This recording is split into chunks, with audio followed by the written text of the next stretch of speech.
This video is brought to you by Saturday's video. If you haven't yet, please click the link in the description below to vote for your favorite character of 2024. Also, whether you agree on these lists or not, do hit like or dislike, comment, and subscribe if you enjoyed the content, since it does help out the channel and it keeps me motivated to make more. Hello everyone and welcome to the top 10 power characters on Bleach Brave Souls. The rest of this intro will sound familiar. Before I begin, do keep in mind that this is just opinion. Everyone plays the game differently, so obviously opinions will vary. I tried to find a good balance, but there's never any pleasing everybody. That said, if you find yourself disagreeing, then get in the comments and rage! Because at the end of the day, even that helps the algorithm. That's right, your anger works for me now. 見つかったかならば仕方ない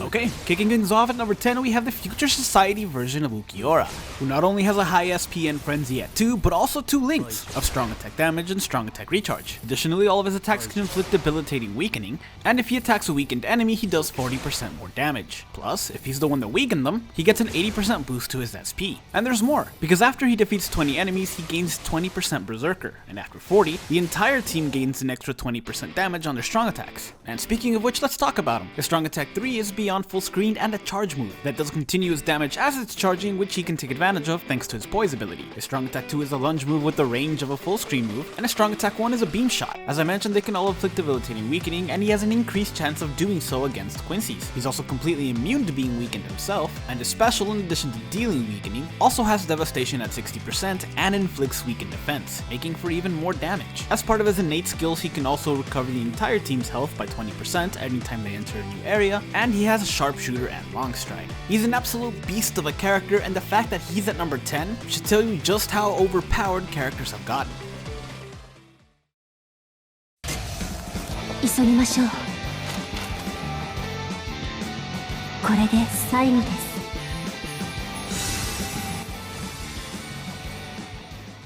Next up, we have the newest Christmas version of Nemu, who not only has a really high attack, but also bruiser at 50% and a normal attack damage link of 35%, boosting her own attack by 85%. And that's before Flurry at 1. But believe me when I say this is only the beginning of her boost, because this character has a lot of boost going for her. For starters, her strong attack 2 is a boost move, with not only enhancer, but also booster, which increases the actual amount her stats get boosted by. Additionally, even though she is a normal attacking character, she does have a strong attack recharge ability, letting her use this attack faster. This boost move is also a barrier move, and she's got multi-barrier at 2, so she gains 5 barriers every time she uses it. Now this is already a lot of damage, but it skyrockets thanks to her gauge, that when active, supercharges her already incredible 85% normal attack increase to 185%, and it gives her an additional flurry. Her gauge starts at 70%, and thanks to Gauge Rampage, it doesn't take her too long to fill it up. In addition to dealing damage, she also has some pretty impressive defensive skills. I already mentioned the barrier, but she's also completely immune to all status ailments, and along with the Quincy Killer, she also resists Quincy damage by 20%.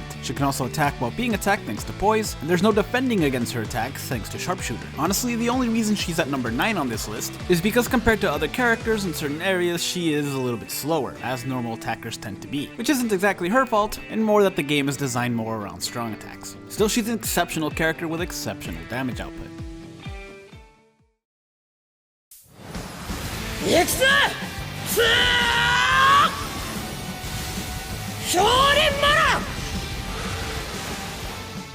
Okay, so next up is the newest power character, Toshiro. And I'm not gonna lie, I am mad at this character. We'll get to why in just a bit. The character is actually really good. He's got a really high SP as well as Berserker at 40% and a strong attack damage link of 35%. That's 75% up before Frenzy at 2. Plus he can inflict debilitating freeze on all of his attacks, and if he does, he gains an 80% SP boost. Additionally, any damage he deals to frozen enemies is increased by 40%. And this is very likely considering he has an increased chance of inflicting status elements against tech enemies. He has guard break and hit hidden enemies, Havoc at 20, a strong attack recharge ability, and great strong attacks, including a full screen strong attack 3. He's also got devastation at 60 and weakened defense on his special. On top of all of this, he's also a resource character with all of the abilities that come with that. So you may be wondering, why then am I angry at him? He's a generically good character. What's so bad about him? Well, I'll tell you. As you know, this is top 10 week. I've spent the last few days making thumbnails and actually putting the list together, including recording some footage. I was really hoping the new banner wouldn't include a heart character or a power character, since they were going to be the first list that I made, and even if they were, I was hoping they wouldn't be good enough to make it to the top 10. Specifically for power, because that would mean I'd have to push the character that was originally at number 10 out, which is what I ended up having to do. So in lieu of that, and because this is my video and I can do what I want, you guys get a bonus 11 right after A. Congratulations. 雨の景色も悪くない。だが、雨上がりは格別だな。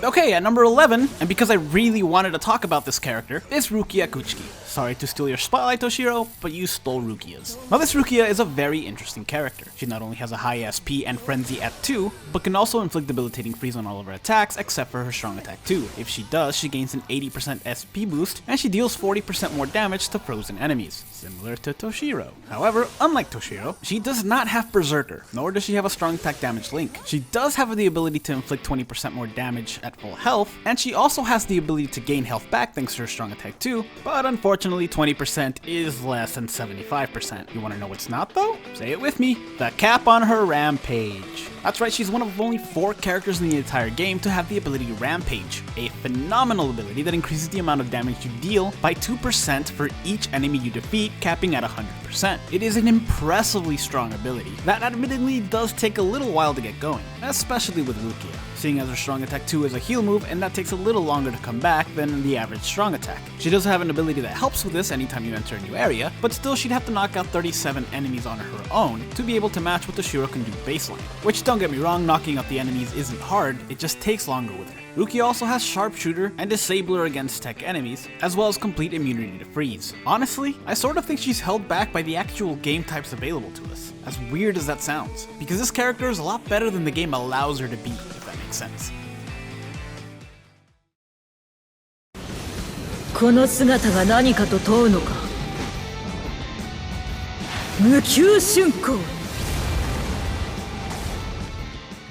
Now, speaking of characters that are better than the game allows them to be, at number 7 we have Soi Fon. If you thought Rukia was held back due to the game's current state, then hold on, because Soi Fon is way better than the game allows her to be, at least in most areas. Soi Fon has a really high SP, as well as Berserker at 60%, Frenzy at 2, a boosted strong attack recharge link, and the ability to inflict both debilitating paralysis and weakening on all of her attacks except for her strong attack 2. This strong attack 2 is a boost move with both booster and enhancer, and it's a beam shot, so honestly it's just a straight up good attack. And while not as spammable as her other attacks, it does come back quicker than you might think, not only due to that boosted strong attack recharge link, but also because at full health she gains an additional 6% strong attack recharge, which definitely makes a difference. Not only that, but if she's at full health she deals an additional 20% damage. If she ends up inflicting a status elements with any of her other attacks, she gains an 80% boost in her SP, and she's very likely to do so seeing as she has Disabler against humans. Plus she has an EX boost, so there's another opportunity there. Now at the start of this character I did mention that the game itself kind of holds her back, so allow me to explain.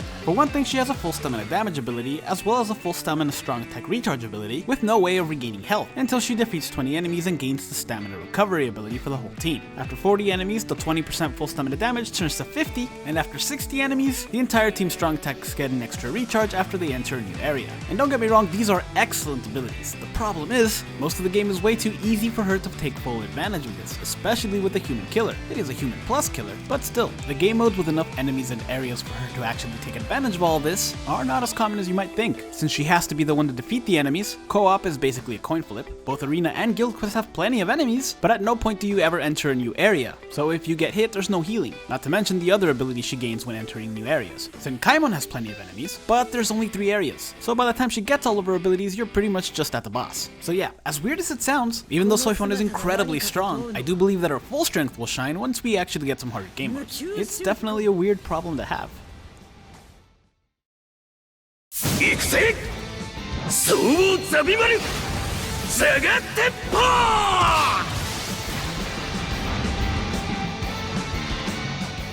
And as I mentioned in the last video, the number 6 spot is reserved to the PvP character. For power, that would be Renji. He not only has a really high attack as well as flurry at 2, but gains an additional flurry for the first 10 seconds of PvP. He's also invincible for the first 10 seconds and ignores other characters' invincibility. He can prevent brave battle healing and last ditch survival, and he can pierce through barriers as well as block power and technique attribute characters, boosts, and debuffs. He's also incredibly difficult to take out, because not only does he have a normal attack damage link, but he also has a damage reduction link of 16%. When he gets to half health, he not only gains an additional 50% normal attack damage, but also further reduces the amount of damage taken by another 50%. And to top everything off, he has persistence, meaning that even if he were to go down, he gains an additional 5 seconds of invulnerability. And though he may not be a strong attacking character, his strong attacks do come in handy, specifically that strong attack 2. I don't normally like debuff moves for PvE characters, but for PvP, this is actually really good. And although he is primarily a PvP character, his Human Killer Plus does make him pretty useful in a few other areas.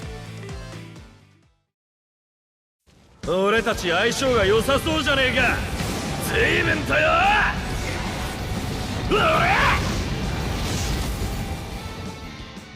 Next up, we have Bazz-B, or Fire Nation Grimjow if you prefer. This guy hates Soul Reapers. A lot of his strength comes from specifically dealing damage to Soul Reapers. That said, that's just extra damage, since even against non-Soul Reapers, he deals a hefty punch. He has a really high SP, as well as Frenzy at 2, 3 in Guild Quest, and the ability to inflict debilitating burn on all of his attacks. If he does, he not only gets an 80% SP boost, but any damage dealt to a burning enemy is increased by 80%. That's a lot. His strong attacks are also really good, with a Beam Shot Strong Attack 1, a near full screen Strong Attack 2, and a Trap Setting Strong Attack 3. That does take longer to come back, and is all but guaranteed to inflict burn depending on how you use it. Luckily, he does have a 14% Strong Attack recharge link, but if I'm being honest, I'd prefer a regular full screen Strong Attack 3. Now let's get to the Soul Reaper of it all. Not only does he have a Soul Reaper Killer Plus, but he also has an ability that increases his killer effect by 30%, 50 in Guild Quest, and he has Disabler against Soul Reapers. He's also got Weakened Defense on his special, and he's completely immune to being weakened. To top things off, he's also got a melee damage increase at 10, 30 in Guild Quest. He's very clearly meant to be a Guild Quest character, and you can bet if this list was just Guild Quest, he'd definitely place a lot higher. But since it's not, this is as far as he goes. これで終わらせてやるよ。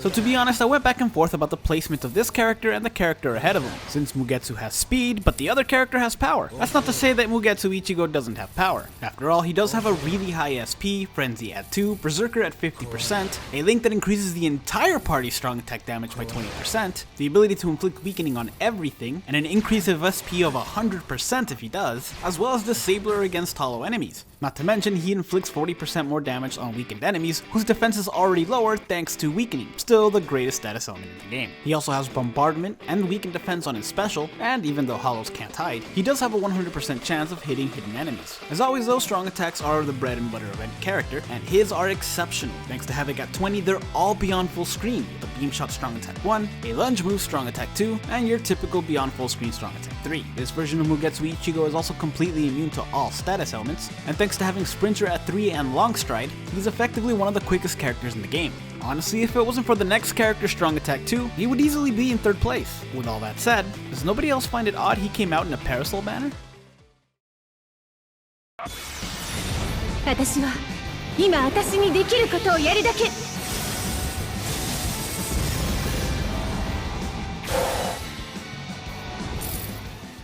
Next up, we have Masaki Kurosaki, yet another character with a really high SP, Berserker at 60%, Frenzy at 2, debilitating status elements on all of her attacks, and a boost in SP if she does. Only hers is better, because if she inflicts paralysis, she not only gains an 80% boost to her SP from her ability, but an additional 40% from her link, for a grand total of 120% SP boost. But it doesn't stop there. She also inflicts 40% more damage to paralyzed enemies, and she has an ability that allows Power Quincy's to deal 40% more damage to status element affected enemies. For those of you not keeping track, if she paralyzes someone, that's a 120% boost on her SP, 80% extra damage due to her own abilities, 60% thanks to Berserker, and then triple it thanks to Frenzy being at 2. That is a whole lot of damage. From some pretty good attacks too. Her Strong Attack 1 is a Shave Shot move. It may not deal as much damage as something like a Beam Shot, but it does hit a higher number of times, increasing the chance of inflicting paralysis. Her Strong Attack 3 is beyond full screen thanks to Havoc being at 20, but her Strong Attack 2 is what really makes her stand out. I've never really had to review this type of Strong Attack before, so I don't really know what to call call it, but let's just call it a bombarding strong attack 2, since it hits a ridiculous number of times, and depending on how you use it can hit wave after wave of enemy, or just completely shred through a boss's health. Not to mention, it's very likely going to inflict paralysis. You can also interrupt this attack at any time if you want to end it, but you cannot be interrupted thanks to her having poise. She also has a strong attack recharge ability, letting her spam these attacks, sharpshooter, meaning there's very little that can stop her,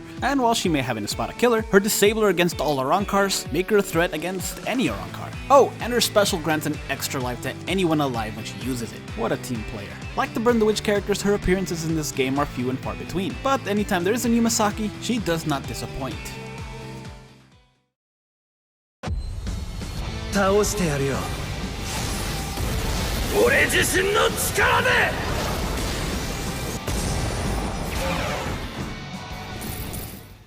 At number 2, and greatly withstanding the test of time, is last year's anniversary character, or I guess I should say the year before last, the 8th anniversary version of Ichigo. Remember when I said power isn't everything? Well, this is a good example. Don't get me wrong, he does have power, but some of the other characters on this list I've mentioned so far can't outpower him, even though he does have Frenzy at 3, a Berserker at 60% with Frenzy at 2, with an 80% SP boost, is enough to outdamage this. That said, it's very hard to beat how useful this character is. As I mentioned, he does have a high SP and Frenzy. He also has a full stamina damage ability of 20%, and believe me when I say he's very likely to take advantage of this, since he can inflict both weakening and drain on all of his attacks, and he's extremely likely to do so, since his Shape Shot Strong Attack 1 hits multiple times, and his Strong Attack 2 is a Seeking Vortex move, still the best type of strong attack in the entire game. Not to mention, he grants a shared complete status immunity to everyone in the party. What a guy. He's got Disabler against tech enemies, Poise and Poise Break, can hit hidden enemies and can read all affiliation dodges, Sharpshooter, a boosted strong attack recharge link, and 2 killers of hollow and no affiliation. They always make anniversary characters to withstand the test of time, and it clearly shows since even more than a year and a half after his release, he still places this high up on the list.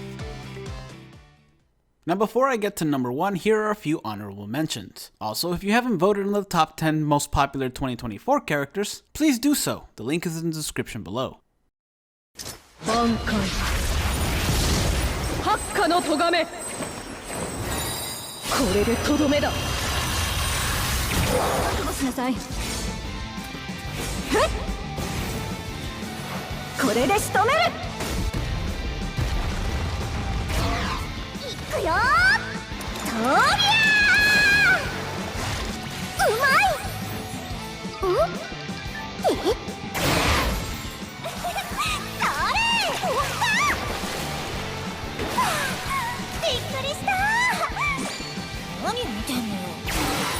波ことごとく我が盾となれ雷ことごとく我が刃となれ僧侶の断り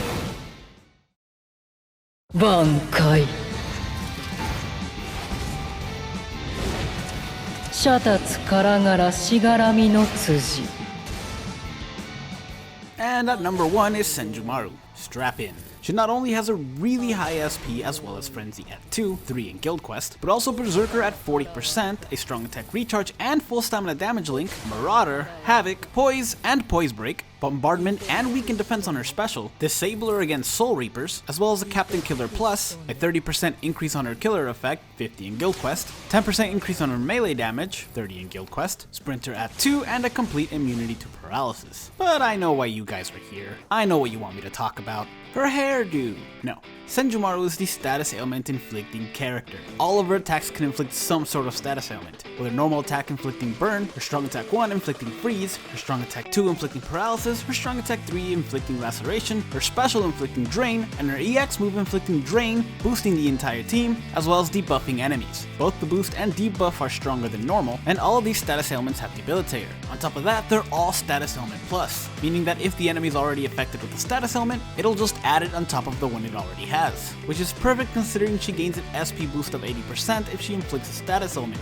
The thing that usually slows that down is when enemies are already status element by somebody else, or by yourself at the tail end of your previous boost, but this pretty much does away with that. I do wish they would have given one of her attacks weakening, but I can totally understand why they didn't. It's by far the best status element, and it would just make her that much more broken.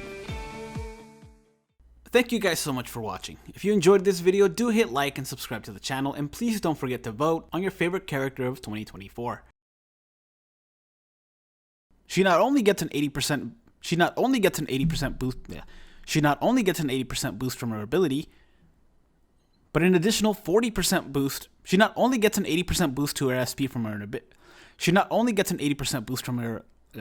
She not only gets an 80% boost to her. She not only gets an 80% boost to her SP. She not only gets an 80% boost to her SP for her. She not only gets an 80% boost to her. She not only get. She not only gains it. She not only gains an 80. She not only gains an 80% boost to her SP from her ability, but an additional 40% from her link, for a grand total of 120% SP. For a grand total of 108. For a grand total of 100. For a grand total of 120. For a grand total of 120 SP boost increase. For a grand total of 120% SP boost.